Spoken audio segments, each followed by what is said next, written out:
வேண்டும் என்று உத்தரவு வழங்கியிருக்கின்றார்கள். குறிப்பாக இந்த துறையினுடைய முன்னாள் அமைச்சர் நிர்வகித்தவர் கடந்த 9 மாத காலம் ஏன் பராமரிப்பு பணிகளை செய்யவில்லை, செய்ய தவறியது எதனால் என்பதை மக்களுக்கு தெளிவுபடுத்த வேண்டும்.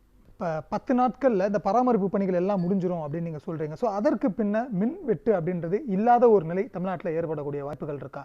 நிச்சயமாக தமிழகத்தில் 10 நாட்களில் இந்த பராமரிப்பு பணிகள் முடிக்கப்பட்ட பிறகு மின்வெட்டு என்பது இருக்காது.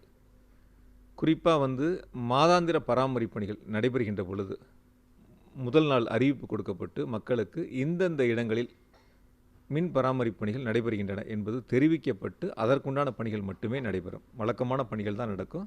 மின்வெட்டு என்பது இருக்காது. இப்போ கடந்த 10 ஆண்டு காலமாகவே ஆட்சியில் இருந்தக்கூடிய அதிமுக அரசு என்ன சொன்னாங்க, தமிழ்நாடு மின்மிகை மாநிலம் அப்படின்ற ஒரு விஷயத்த சொல்லியிருந்தாங்க. ஆனால் நீங்கள் இப்போ அமைச்சராக பொறுப்பேற்ற பின்னர் அண்மையில் பேசியிருந்த போது தமிழ்நாடு மின்மிகை மாநிலம் இல்லை அப்படின்னு சொல்லியிருந்தீங்க. என்ன காரணம், ஏன் அப்படி சொல்கிறீங்க? தமிழகத்தினுடைய மின் தேவையில் 3இல் 1 பகுதி மின்சாரம் மட்டுமே தமிழ்நாடு மின்சார வாரியம் உற்பத்தி செய்கிறது. 3இல் 1 பகுதி மின்சாரம் மத்திய தொகுப்பிலிருந்து தமிழக அரசிற்கு கிடைக்கிறது. இன்னும் ஒன்று 3இல் 1 பகுதி தனியாரிடமிருந்து மின்சாரம் கொள்முதல் செய்யப்படுகிறது. நம்முடைய தேவைகளை நாம் பூர்த்தி செய்யாமல் தனியாரிடமிருந்து அதிக விலை கொடுத்து மின்சாரத்தை கொள்முதல் செய்து மக்களுக்கு இப்பொழுது நாம் வழங்கக்கூடிய நிலையில் இருக்கின்றோம். ஆக நம்முடைய தேவைகளை நாம் பூர்த்தி செய்யாமல் தனியாரிடம் அதிக விலை கொடுத்து மின்சாரத்தை வாங்குகின்ற பொழுது எப்படி மின்மிகை மாநிலமாகும்? இன்னொன்று, அது இல்லாமல் இப்போ மின்மிகை மாநிலம் அப்படின்னு நம்ம எடுத்துக்கிட்டோம்னா லட்சக்கணக்கான விவசாயிகள் பல ஆண்டுகளாக மின் இணைப்புக்காக காத்திருக்காங்க. இப்போ நம்மக்கிட்ட சர்ப்ளஸாக மின்சாரம் இருந்ததுன்னா ஏன் அந்த விவசாயிகளை காத்திருப்பு பட்டியலில் வச்சுருக்கணும்?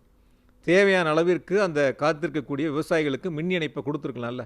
அப்புறம் எப்படி தமிழ்நாடு மின்மிகை மாநிலமாகும்? நம்முடைய தேவைகளை நாம் பூர்த்தி செய்கின்ற பொழுதுதான் நாம் மின்மிகை மாநிலம். மின்சார வாரியத்துடைய கடன் சுமை அப்படின்றது கணிசமாக அதிகரிச்சிருக்கு. அதுவும் கடந்த 10 ஆண்டுகளில் கணிசமாக அதிகரிச்சிருக்கு அப்படின்ற ஒரு கருத்துக்கள் பொதுவாக நிலவுது.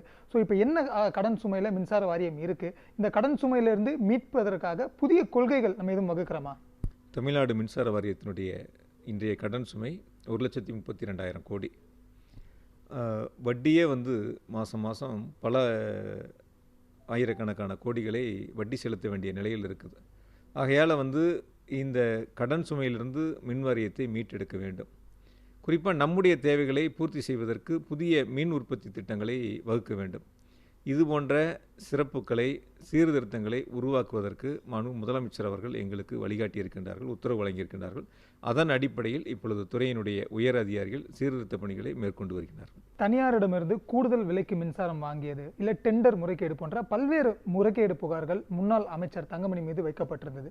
இப்போ அது தொடர்பான தரவுகள் இல்லை உறுதிப்பாடு ஏதாவது நமக்கு கிடைச்சிருக்கா? முகாந்திரங்கள் இருக்கா? அந்த புகார்